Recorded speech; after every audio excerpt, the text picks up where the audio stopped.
som, dois. Ah. Som, teste. Som, 2. Um feliz sábado a todos, boa noite. Muito prazer, meu nome é Valgame. Eu atualmente moro em Indaiatuba, mas nasci em Maceió e vivi a maior parte da vida em Minas. E é um prazer estar aqui, quero agradecer ao Ronei pelo convite. E é uma honra estar aqui para louvar o Senhor. Essa música que eu vou cantar, ela foi a segunda música que eu escrevi na minha vida, então ela é muito importante para mim. Ela fala do céu. Ela fala de como eu espero o céu. Por quê? Teve um momento da minha vida que eu não queria ir para o céu. É triste falar isso, mas é uma realidade. Eu vivia normal e não tinha essa vontade de querer ir para o céu. Eu falava na igreja, o irmão levantava a mão, quer ir para o céu? Eu levantava, mas sem sentido nenhum. E muitas vezes, não só eu, mas muitas pessoas falam que quer ir para o céu, mas na verdade não faz nada para estar nesse lugar um dia. Ou só fala por falar, na hora da prática é diferente. Então essa música, ela tem um significado muito grande, eu quero que vocês cantem comigo uma parte. Mas antes, por que eu escrevi ela de madrugada? Eu lembro até hoje que eu estava pensando, eu falei, cara, coloca na balança aí, o que você quer para sua vida. Você coloca na balança, você gosta de aventura radical, beleza? Você gosta de pular de paraquedas, montanha. Agora, pensa, pular de paraquedas ou voar no céu? Comer um chocolate na terra ou morder uma fruta a 100% do cérebro funcionando? Você vai sentir coisas que você nunca sentiu na sua vida. Imagina isso. Imagina para você que gosta de viajar, você aqui na Terra é legal, você conhecer o planeta inteiro, Paris e tal. Imagina no céu você viajar entre as galáxias e estrelas. Você pegar o seu amigo, o seu companheiro do lado e falar, cara, vamos em tal lugar hoje. Não tem cabimento, não tem comparação. Essa música chama-se Um Lugar e na hora ela tem um que é válido também explicar. Por exemplo, eu acredito muito que a música ela deve passar um sentido para você. Se ela não transmitir uma transformação, um sentido, ela não é válida. E o lá, lá, lá, o das músicas que a gente canta sem saber, tem um sentido. Quando você está escrevendo muitas vezes, falta palavra, aí você coloca aquele ou lá, lá, lá, entenderam? Faz todo sentido agora, né? Você coloca para dar aquela ênfase maior, porque naquela parte da música você não conseguiu explicar o que você realmente sentiu. Mas realmente não há nada que você possa falar que possa chegar a ele. Essa é a verdade.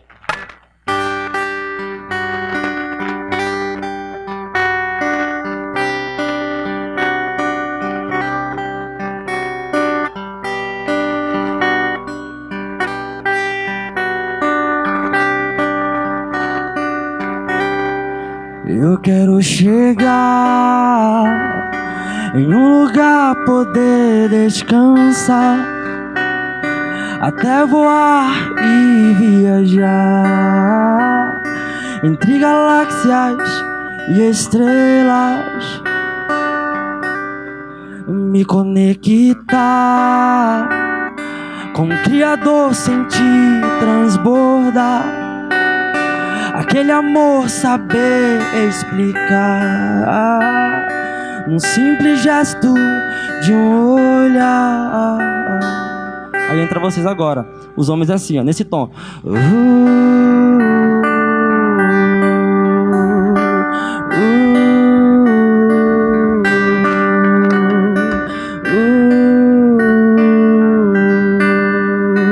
Beleza? Simples, né? Vocês podem ajudar agora? Os homens. Mais alto, gente. Sábado.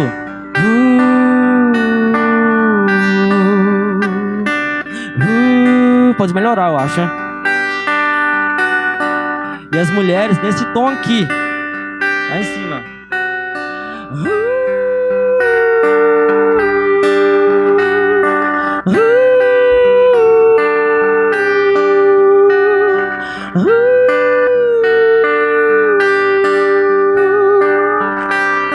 Pode juntar agora? Vai.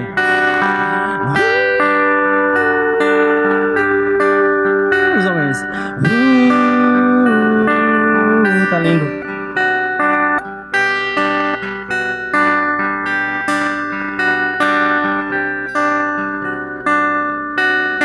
Eu quero chegar em um lugar, poder descansar, até voar e viajar entre galáxias e estrelas, me conectar com o Criador, sentir transbordar aquele amor, saber explicar o simples gesto de um olhar. É agora, hein? Todo mundo junto.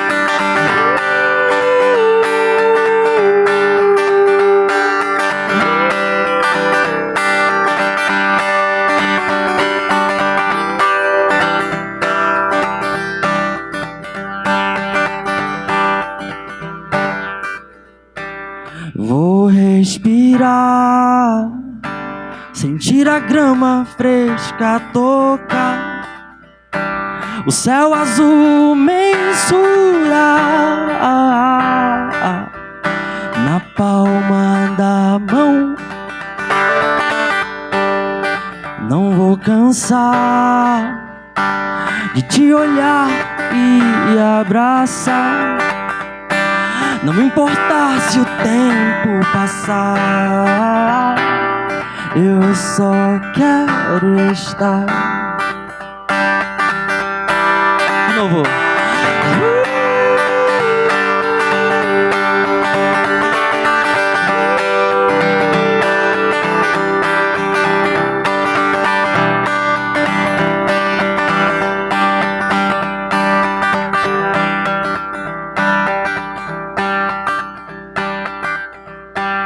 Vou respirar, sentir a grama fresca tocar, o céu azul mensurar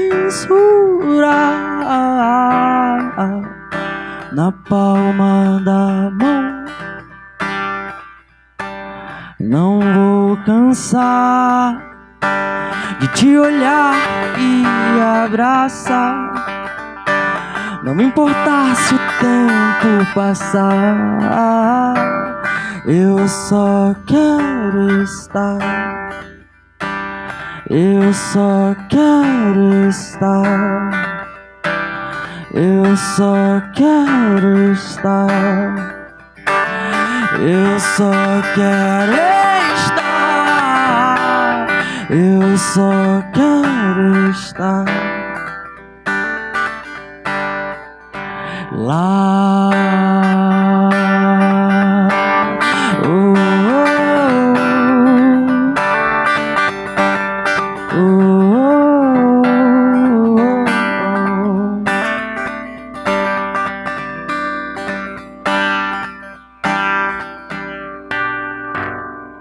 Amém.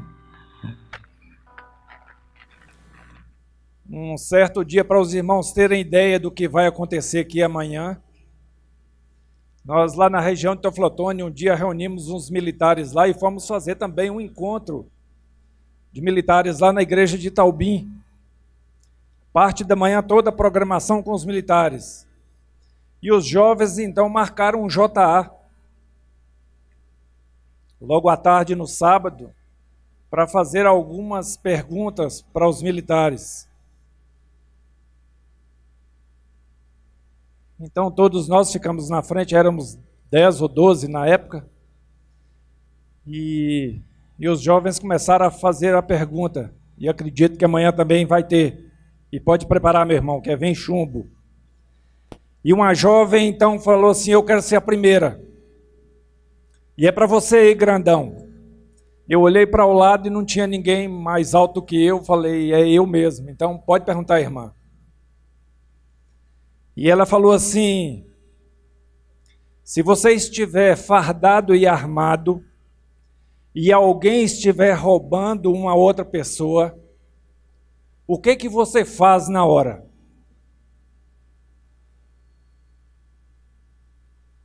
Eu olhei para ela e perguntei assim, não dá nem tempo de fazer oração, porque a pergunta é cara a cara. Eu falei, irmã, roubar é pecado? E ela disse assim, é pecado. E eu falei para ela, e o salário do pecado é o quê? É a morte. Eu falei, passa a próxima pergunta para o próximo, que eu nunca mais, e eu tenho pena de quem vai estar aqui amanhã. Mas, irmãos, o Rony pediu que nós fizéssemos uma introdução. Hoje é meio complicado porque as pessoas trabalham e vão chegar nas suas casas ainda. Outros nossos irmãos estão em viagem. Nós vamos trazer uma breve meditação aqui para os irmãos terem a ideia do propósito do nosso congresso. O nosso congresso não é nada mais, nada menos do que a simples missão que Deus nos deu de pregar o Evangelho. E nós queremos sair daqui fortalecidos para que daqui para frente tudo que fizermos seja somente para a honra e glória do nosso Deus. Eu convido os nossos irmãos a fecharem os seus olhos para orarmos mais uma vez. Amado Deus, eterno Pai, nós te agradecemos pelas bênçãos recebidas até aqui. Nós te agradecemos pelo presente do sábado, bom Deus, que se inicia nesse santo lugar. Pedimos ao Senhor, bom Deus, que o Senhor Espírito Santo possa estar conduzindo os nossos irmãos que ainda não chegaram, aqueles que não puderam vir. Pedimos ao Senhor Espírito Santo que continue com aqueles que estão no leito de dor, nos hospitais ou mesmo em suas casas. Pedimos ao Senhor, bom Deus, que esteja com os nossos irmãos afastados, aqueles nossos irmãos que não têm força para voltar. E que o Senhor abençoe, bom Deus, essa programação, que tudo que aqui for feito e falado seja somente para a honra e para a glória do teu santo nome. Muito obrigado por tudo. Nós te pedimos desde já também a permissão para abrirmos o livro sagrado e meditar no que o Senhor deixou escrito para cada um de nós. Nós te pedimos, nós te agradecemos em nome de Jesus. Amém. No livro de Atos, no capítulo 4,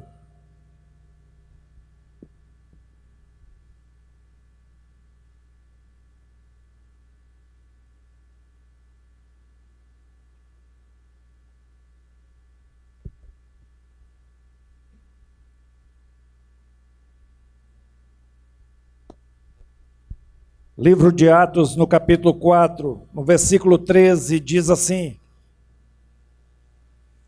ao verem a intrepidez de Pedro e João, sabendo que eram homens iletrados e incultos, admiraram-se e reconheceram que haviam eles estado com Jesus. Vendo com eles o homem que fora curado, nada tinham que dizer em contrário. E mandando-o sair do sinédrio, consultavam entre si, dizendo: que faremos com estes homens? Pois na verdade é manifesto a todos os habitantes de Jerusalém que um sinal notório foi feito por eles e não o podemos negar. Mas para que não haja maior divulgação entre o povo, ameacemo-los para não mais falarem neste nome a quem quer que seja. Chamando-os, ordenaram-lhes que absolutamente não falassem, nem ensinassem em o nome de Jesus. Mas Pedro e João lhes responderam: julgai se é justo diante de Deus, ouvi-vos antes a vós outros do que a Deus. Pois nós não podemos deixar de falar das coisas que vimos e ouvimos. Depois, ameaçando-os mais ainda, os soltaram, não tendo achado como o castigar por causa do povo, porque todos glorificavam a Deus pelo que acontecera. Ora, tinha mais de 40 anos aquele a quem se operara esta cura milagrosa. Primeiro passo que nós aprendemos no texto bíblico, uma das características da igreja primitiva era o trabalho de duplas missionárias. Nós temos o exemplo aqui de Pedro e João. Essas duplas, quando elas saem para o campo missionário, ninguém segura. É interessante que a Bíblia diz que aqueles homens pregavam com intrepidez. Eram homens intrépidos. Eles pregavam com autoridade. No vocabulário grego diz que a intrepidez significa sinceridade e franqueza. Eram as características daquelas duplas missionárias daquela época. Então nós, como filhos de Deus, discípulos de Deus, pertencentes à Igreja de Deus, nós também temos o hábito de trabalhar em duplas missionárias. E muitas vezes a gente pergunta, e o resultado, por que não vem? A Bíblia diz que aqueles homens, o Espírito Santo de Deus estava a todo tempo com aqueles homens, porque eles tinham unidade, eles tinham um só propósito, um só pensamento. Mas e a nossa igreja hoje, o que está faltando?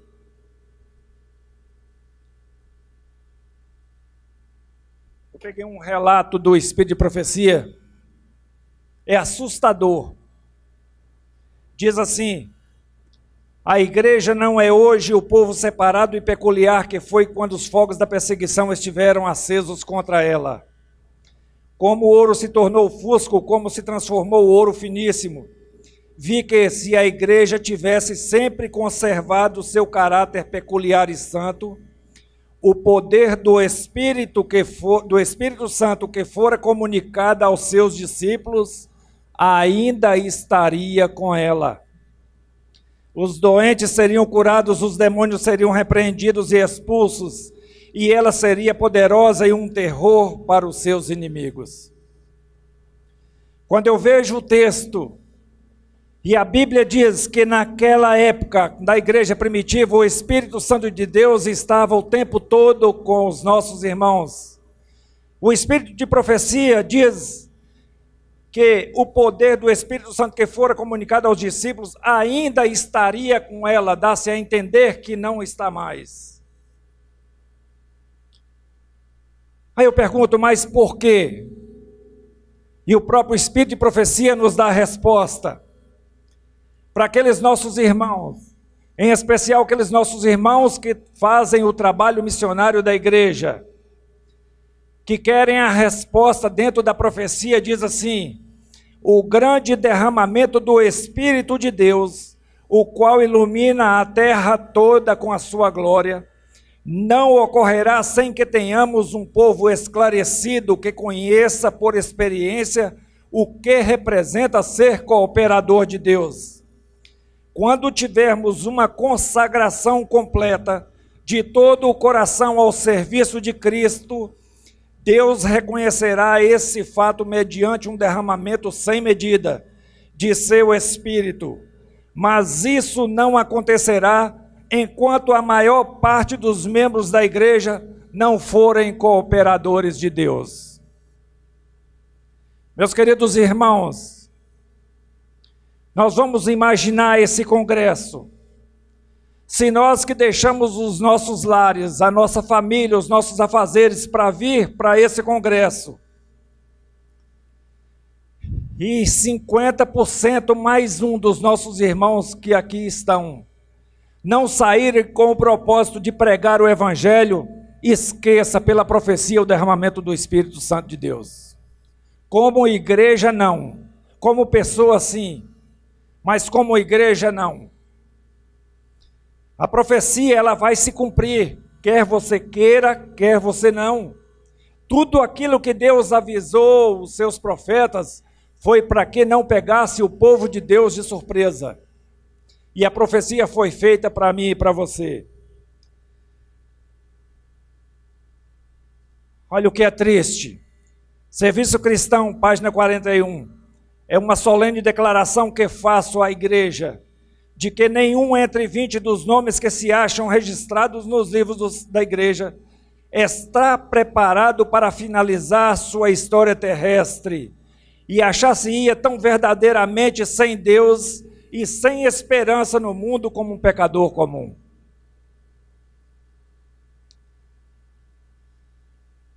Existe uma matemática fácil de se entender.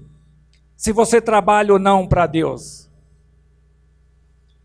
Deus nos dá 24 horas. A lei trabalhista diz que trabalhamos em volta de 8 horas por dia, sobra 16. A ciência diz que o ideal é nós dormirmos até 8 horas por noite, sobra 8. Eu te pergunto, nessas 8 horas que restou do seu trabalho, do seu descanso, você tira quanto tempo para falar de Jesus para alguém?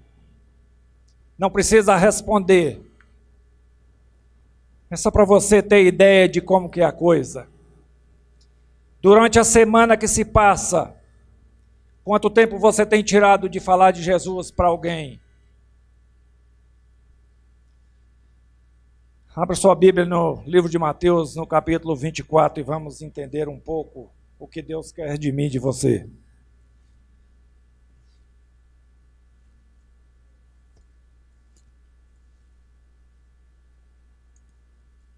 Talvez seja um dos versos mais conhecidos da Bíblia. Essa semana eu recebi uma visita de um amigo meu de São Paulo lá em casa, e ele falou assim: rapaz, esquece, se nós não pregarmos o Evangelho, Jesus vai voltar do mesmo jeito. Eu peguei e falei com ele, certo que ele vai voltar, mas a consequência vai ser cobrada.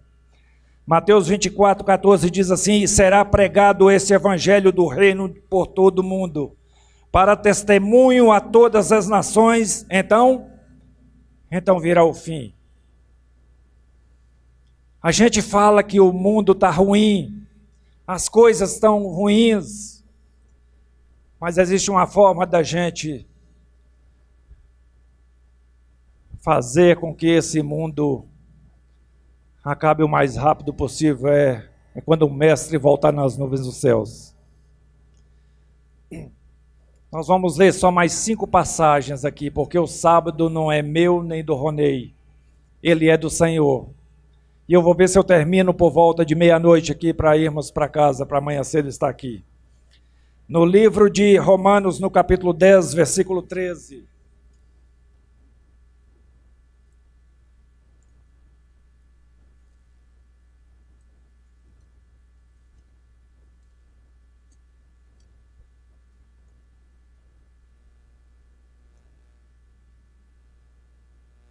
Livro de Romanos, no capítulo 10,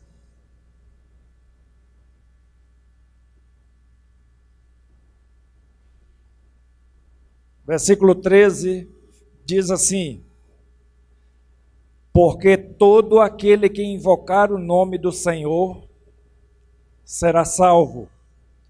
Como, porém, invocarão aquele em que não creram? E como crerão naquele de quem nada ouviram? E como ouvirão se não há quem pregue?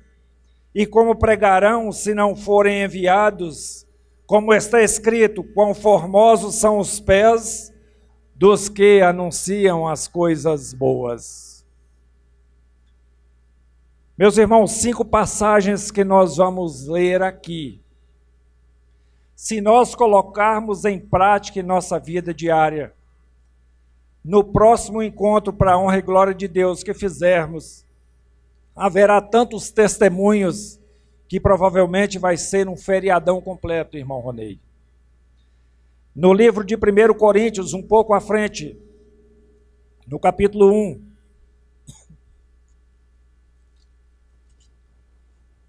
no versículo 10, 1 Coríntios, primeira carta aos Coríntios, no capítulo 1, versículo 10, aqui está o primeiro passo que devemos tomar como igreja. Rogo-vos, irmãos, pelo nome do nosso Senhor Jesus Cristo, que faleis todos a mesma coisa, e que não haja entre vós divisões, antes sejais inteiramente unidos na mesma disposição mental e no mesmo parecer. Se é para a igreja trabalhar para resgatar almas, porque as almas são de Cristo, já são dele. É um campo minado que Deus determina: vinde a mim, você foi, agora ide. E se você vai, nós como igreja, nós temos que ter unidade em um só pensamento, porque infelizmente há inveja, e existe um dos grandes pecados para a separação da igreja de Deus hoje, é a inveja. Você quer ver?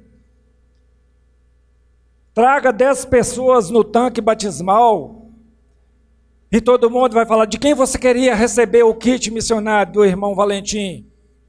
É do irmão Valentim, e o outro do irmão Valentim. Há inveja, irmãos, porque não há trabalho. Mas a igreja primitiva diz que aqueles homens, quando eles saíam em duplas para pregar o evangelho, a igreja se ajoelhava É só os irmãos continuarem lendo no capítulo 23, do versículo 23 do capítulo 4 de Atos. Diz que quando aqueles nossos irmãos, eles ajoelhavam, tremia o chão por causa do derramamento do Espírito Santo de Deus sobre eles. Eu te pergunto, quando nós reunimos para a oração, você já sentiu a terra tremer? Um dos primeiros passos que nós temos que ter, irmãos, pelo que o apóstolo diz, é que nós temos que falar a mesma coisa, tanto no proceder como no parecer. Olha o versículo 17. Porque não me enviou Cristo para batizar, mas para pregar o Evangelho, não com sabedoria de palavra, para que não se anule a cruz de Cristo. O grande problema nosso é porque chega, e às vezes falamos assim, mas chegou o fim do ano e eu não ganhei nenhuma alma para Cristo, e você não vai ganhar mesmo. Quem ganha a alma para Cristo é o Espírito Santo de Deus. A nossa situação, quando Deus manda, Ele nos dá o poder de convicção. É você pregar a palavra de Deus àquela pessoa que não tem conhecimento. A obra de conversão, quem faz é o Espírito Santo de Deus. E quando Paulo chega a dizer, ele estava falando um pouco atrás, vocês não ficam preocupados que Paulo que batizou, não. Se vocês ficarem falando que Paulo batizou, que Paulo que fez, vai anular a cruz de Cristo. E ele não desejava isso. Talvez eu vou ler para os nossos irmãos nessa noite aqui um versículo que mais dói no cristão. 1 Coríntios, no capítulo 9.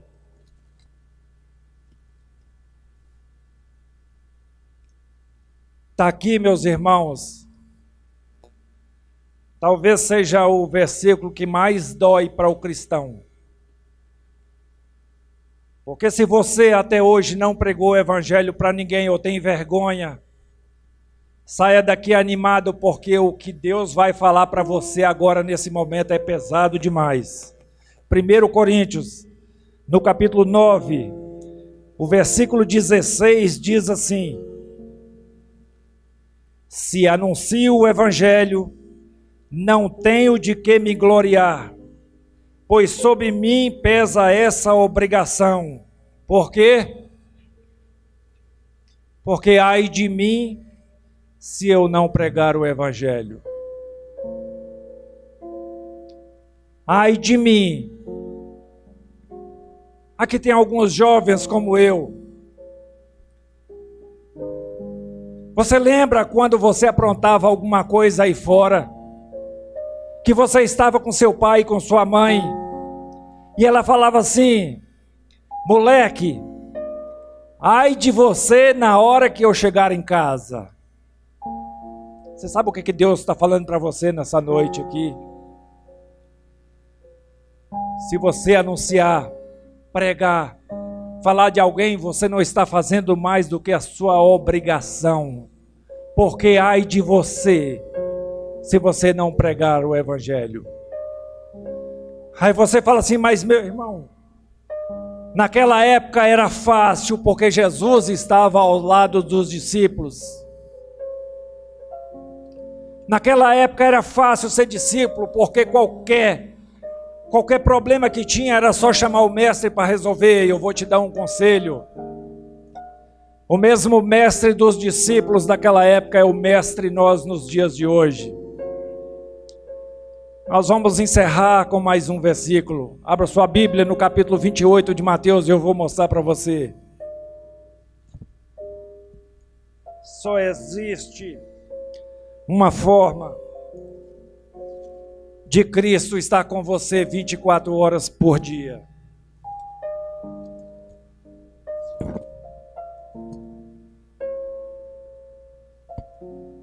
Livro de Mateus, no capítulo 28. Está aqui a promessa que Jesus fez para aqueles que tinham inveja das duplas missionárias daquela época. Aquele mesmo Jesus que estava naquela época com os discípulos, eu te prometo diante da Bíblia que Ele vai estar com você a partir de agora, se você quiser. No livro de Mateus, no capítulo 28, versículo 18, diz assim: Jesus, aproximando-se, falou-lhes dizendo: toda a autoridade me foi dada no céu e na terra. Aí vem a ordem: ide, portanto, fazei discípulos de todas as nações, batizando-os em nome do Pai, do Filho e do Espírito Santo. E aí vem a promessa: ensinando-os a guardar todas as coisas que vos tenho ordenado. E eis que estou convosco todos os dias até a consumação do século. Isso é bíblico, está registrado, não tem como negar. É só você pedir: Senhor Espírito Santo, eu estou saindo agora para fazer o trabalho missionário. Essa mesma obra de transformação que o Senhor Espírito Santo vai fazer com aquela pessoa lá, Ele também vai fazer com você aqui. E às vezes a gente fica pensando no impossível. E se eu for lá e as pessoas me perguntarem? E se perguntarem e eu não souber explicar? O nosso medo é assim. Eu estava na minha casa ali em São Lourenço. E tinha um pentecostal lá que era pedreiro, chamado Lourenço. E o Lourenço, a função dele é colocar cristão para brigar, para discutir. A função dele é assim, é fazer uma pergunta para te jogar. E tinha um pastor da igreja quadrangular, lá da cidade de Baipendi, nas suas horas de folga, ele aplicava massa corrida na parede. E ele estava aplicando na casa do Lourenço. E o Lourenço falou assim: e aí, pastor, esse aí é adventista. Aí, pastor, você falou comigo que a lei foi abolida? Ele falou que não. E o pastor não falava nada e nem eu. E o Lourenço querendo que a gente brigasse. E eu falei para o pastor assim, falei assim: irmão, antes de você ir embora, você poderia passar lá em casa para fazer um orçamento? Ele falou: tá certo, eu passo. E esse pastor então chegou na minha casa, que era 3 casas depois da que Lourenço estava. E conversamos a respeito de onde ia aplicar a massa corrida. E ele chegou na porta da cozinha e colocou as 2 mãos na porta da cozinha. Isso era umas 6 e pouco da tarde. E eu falei: entra para cá, vamos tomar um café. Ele falou assim: você é adventista? Eu falei: somos adventistas. E você está me chamando para tomar café? Eu falei: vamos entrar, vamos tomar café. Mas você toma café? Eu falei: toma, vamos entrar, não é pecado não, pode entrar. E ele entrou e assentou. Ah, coitado, foi o maior erro da vida dele, ou o maior acerto. E eu falei para minha esposa: traz um café para a gente aí. Minha esposa então fez o café e trouxe. Colocou para a minha xícara e na dele, e ele tomou. E ele virou para mim e falou assim: mas o seu café não tem gosto de café. Eu falei: nem por isso, ele é preto, passou na água quente num coador com água açucarada. Muitas vezes você toma o suco de laranja de manhã e chega para a pessoa: não, obrigado, eu já tomei café da manhã. E você tomou suco, nem por isso. Esse aqui é o café do adventista, meu irmão. O adventista copia tudo. E a nossa prosa começou por um café.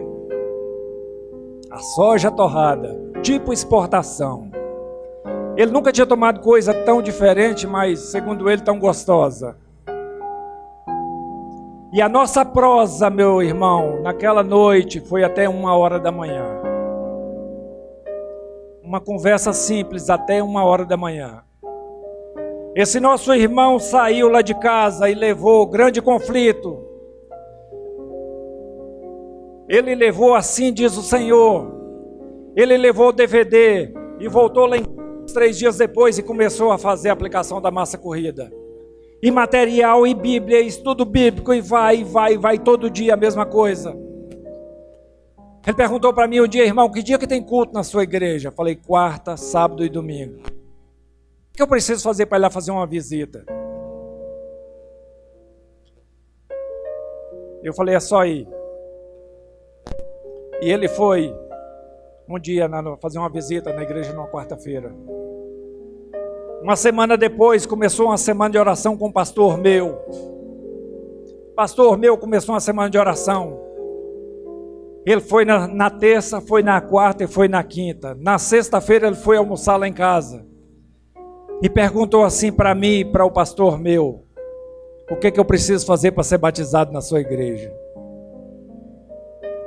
O pastor meu eu só tenho duas dúvidas. Eu não, todo esse crente aí fora só tem duas dúvidas. Porque todo mundo sabe que a igreja adventista é verdadeira. Todos nós, crentes pentecostais, sabemos que a igreja adventista é a igreja verdadeira. Só temos duas dúvidas: é o sábado e o dom profético. Ele falou assim: irmão Valentim, mas a Bíblia me diz que o sábado foi abolido. Eu falei: foi. Mas por que vocês guardam o sábado? Eu perguntei para ele qual sábado que foi abolido. Ele falou: o sábado. Mas você falou comigo que o sábado foi abolido. Eu falei: confirmei, foi mesmo. Agora qual sábado? O de Oséias 2:11 ou de Ezequiel 20:20? Ele falou: mas tem dois. Eu falei: se procurar tem até mais. Na sexta-feira, então, à noite, eu, pastor meu, fizemos um estudo por completo. E no domingo, esse homem e sua família, eles renderam aos pés de Cristo. E ele saiu do tanque dizendo o seguinte: agora a minha responsabilidade é de buscar todas aquelas pessoas que até hoje eu enganei com a Bíblia. É porque não teve tempo de trazer, mas o nosso irmão Arilton, ele faz parte da igreja lá em Santa Catarina. Até hoje está firme nos caminhos do Senhor.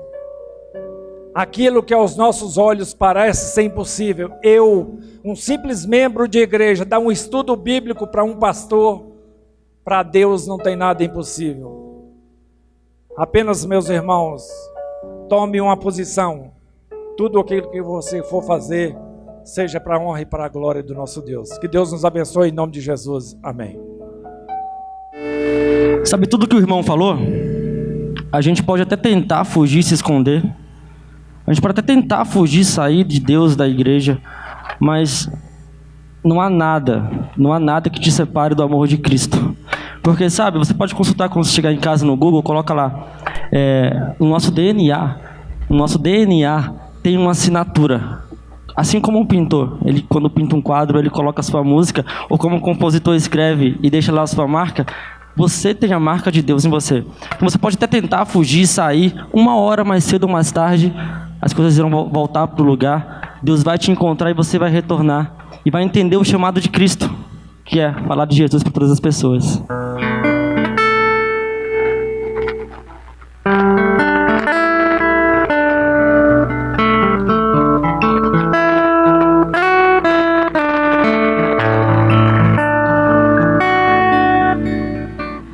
Cada pedaço eu tenho de você, e cada traço teu está ligado ao meu. De tudo que pintei, a melhor obra foi você.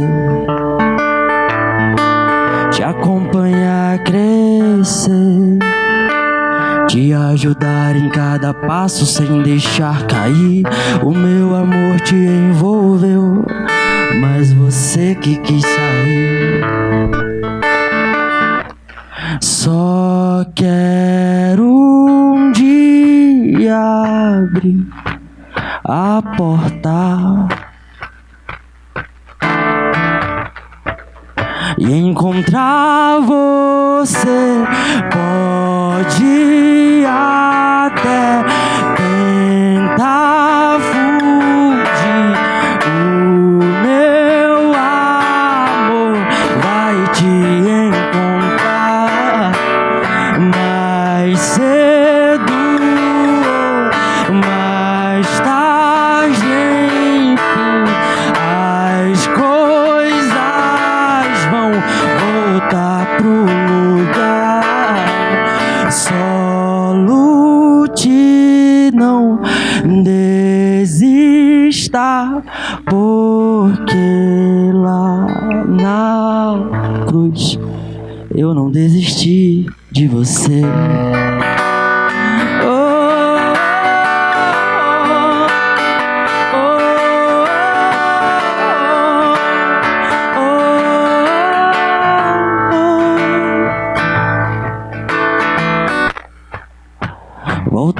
casa. Estou te esperando. Vem no seu tempo, mas não demore não. A porta vai fechar. Pode chegar.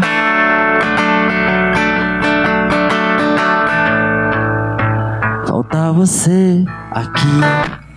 Pode até tentar fugir. O meu amor vai te encontrar mais cedo ou mais tarde.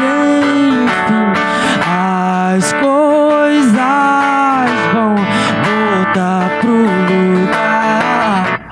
Só lute, não desista.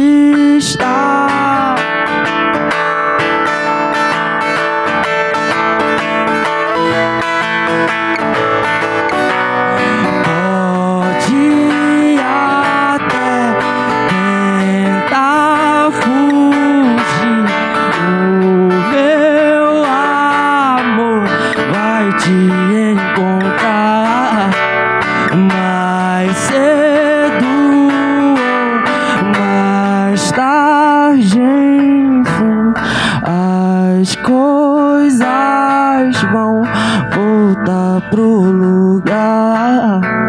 Só lute, não desista, porque lá na cruz eu não desisti de você.